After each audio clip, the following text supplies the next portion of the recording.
एक मछुआरी मोहल्ले में जा जाकर मछली बेचती थी। एक दिन उस राज्य के राजभवन के पास से गुजरते हुए उसने हाक मारी, मछली चाहिए मछली। उसकी पुकार सुनकर रानी ने दरवाज़ा खोलकर उसे बुलाया। मछुआरे के निकट आने पर वह बोली, मैं मछली खरीदूंगी, देखूं कौन सी मछली है। मछुआरे ने जैसे ही टोकरी उतारी, एक बड़ी मछली उछल पड़ी। रानी ने पूछा, मछली नर है या मादा? रानी की बात सुनकर मछली हो कर हंसने लगी। मछुआरिन बोली, रानी माँ यह नर मछली है। रानी बोली, तब तो इस मछली को मैं नहीं खरीदूंगी, कारण राजा को छोड़ कोई भी पुरुष प्राणी मेरे महल में प्रवेश नहीं कर सकता है। मैं मादा मछली खरीदना चाहती हूँ। मछली की टोकरी के अंदर से फिर हो कर एक मछली की हंसनी सुनाई पड़ी। रानी ने दरवाज़ा बंद कर दिया। मछुआरीन मछली की टोकरी लेकर अपने रास्ते में चली गई। रानी गुस्से से कांपते कांपते अपने कमरे में आई। शाम को राजा आए।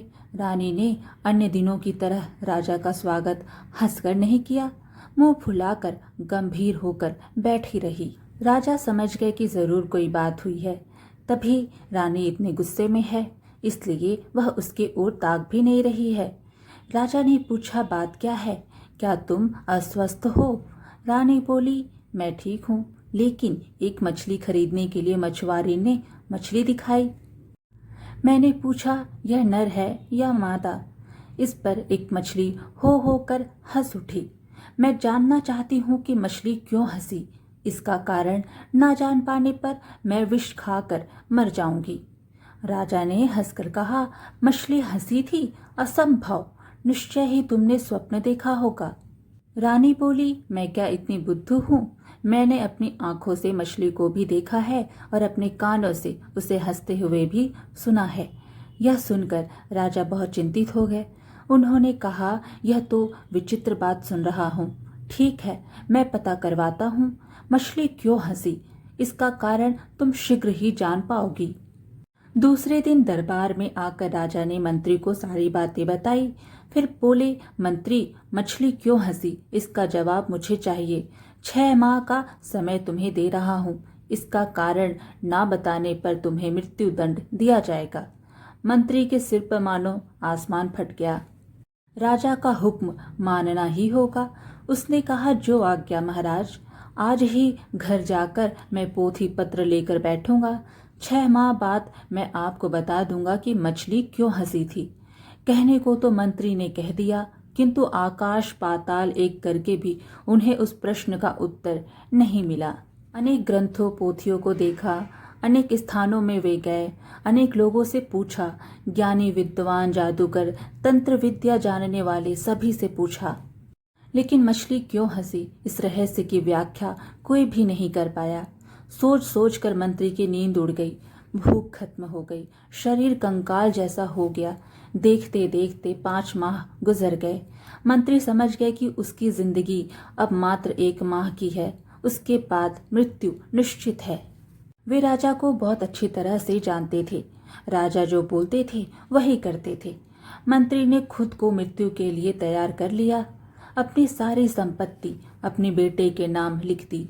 मंत्री इस बात को समझ रहे थे कि उसको मृत्यु दंड देने के बाद भी राजा का क्रोध कम न होगा। उसके पुत्र को भी राजा के क्रोध का सामना करना पड़ेगा। इसलिए एक दिन मंत्री ने अपने पुत्र को बुलाकर कहा, तुम देश भ्रमण के लिए निकल पड़ो। जब तक राजा का क्रोध शांत न हो जाए तब तक तुम इस राज्य से बाहर ही रहो। मंत्री का बेटा बहुत बुद्धिमान था।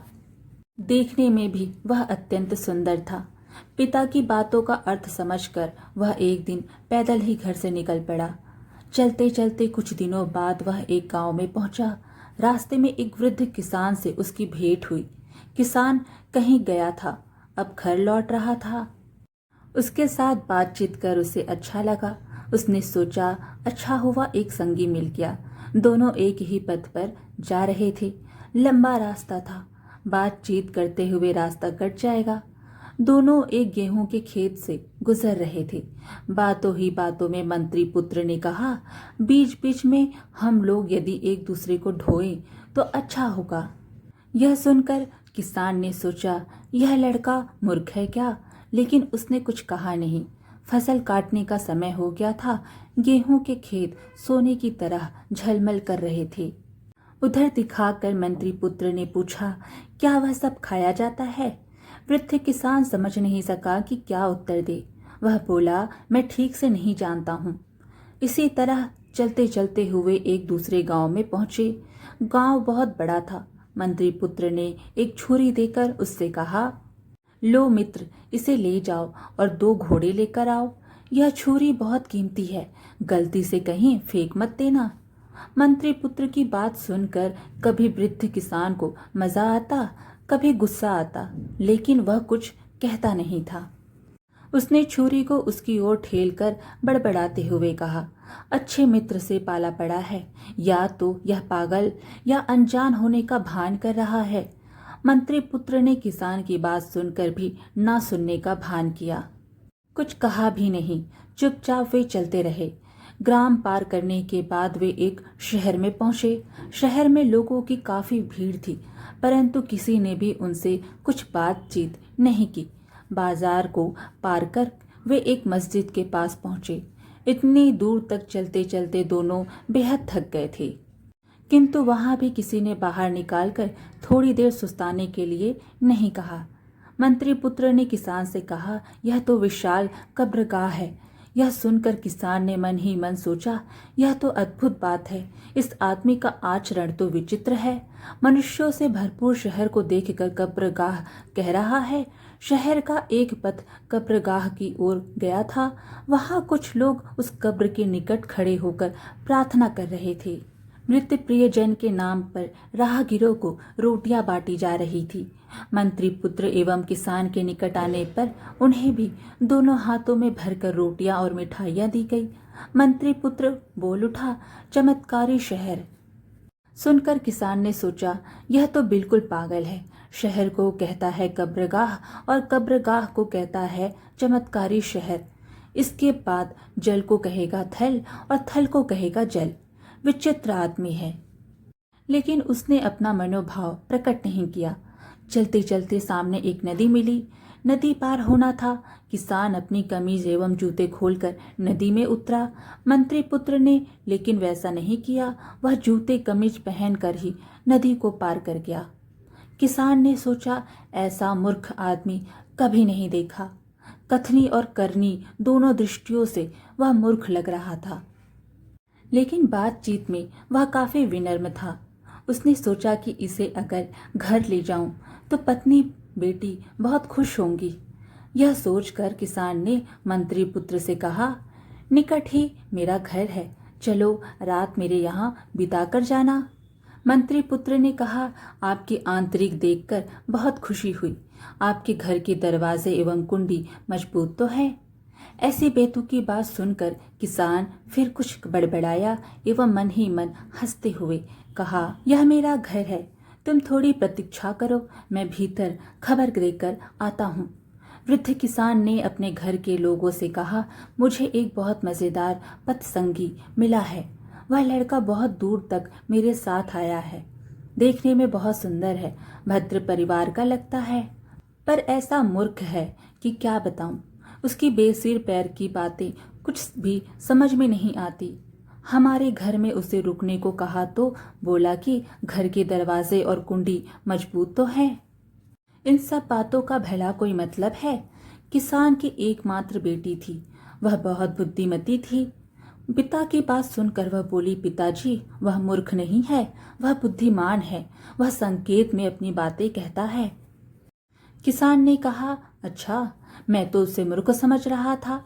बेटी ने कहा, दरवाजा एवं कुंडी मजबूत है कि नहीं यह पूछकर वह जानना चाहता था कि हम लोग उसका आतिथ्य सत्कार कर पाएंगे या नहीं। किसान ने कहा, क्यों नहीं कर पाऊंगा, हमारे घर में किस चीज की कमी है।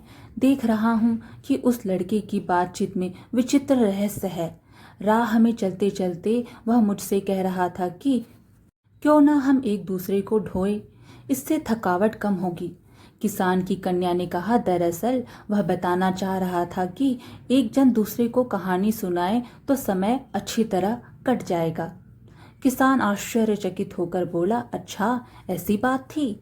जब हम एक गेहूं के खेत के पास गुजरे तो उसने पूछा, क्या यह खाया जाता है? किसान की बेटी बोली, पिताजी इतनी सरल बात भी आप समझ नहीं सके।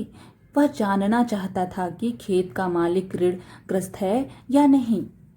अगर ऋणग्रस्त है तो उसके गेहूं को समझ लें कि महाजन ने खा लिया है। वह गेहूं जाएगा ऋणदाता महाजन के घर और किसान को मिलेगा ठेंगा। किसान ने सिर हिलाकर कहा, हाँ हाँ यही बात होगी। तब एक बात और सुनो, हम दोनों एक गांव में गए। एक छोटी छुरी देकर उसने मुझसे कहा, 2 घोड़े लेकर आओ, छुरी लाना ना भूलना। इसका मतलब क्या हुआ? किसान की बेटी ने कहा, पथ पर चलने पर जैसे घोड़े की जरूरत पड़ती है वैसे ही लाठी की भी जरूरत पड़ती है। उसके कहने का मतलब होगा कि 2 मोटी लाठी काट कर लाओ और छुरी लाना मत भूलना, कारण छुरी की जरूरत बाद में भी पड़ सकती है। किसान ने सहमति से सिर हिलाया। उधर मंत्री पुत्र बाप बेटी की बातचीत सुन रहा था। वह समझ गया कि किसान की बेटी अत्यंत बुद्धिमती है।